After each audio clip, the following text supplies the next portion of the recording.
Maraknya aksi demo yang dilakukan pedagang di Pasar 16 Ilir Palembang yang menolak relokasi pada tahapan revitalisasi akhirnya ditanggapi PJ Wali Kota Palembang.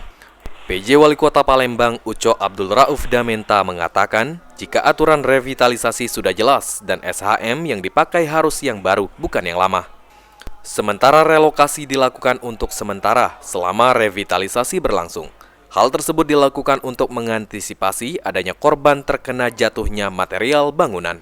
Untuk itu, PJ Wali Kota Palembang meminta kesadaran para pedagang di Pasar 16 Ilir untuk tidak menghambat proses revitalisasi.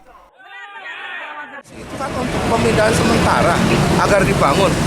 Nah nanti kalau ada kejatuhan apa puing atau apa yang disalahkan pemerintah, gitu loh. Kalau namanya revitalisasi itu pasti ada relokasi. Karena ada pembangunan, ada yang direvitalisasi gitu loh. Nah, bagi yang bertahan di situ, coba argumennya apa? Itu semua aturannya sudah jelas, gitu loh. Ya kan? Itu aja. Saya minta kesadarannya lah.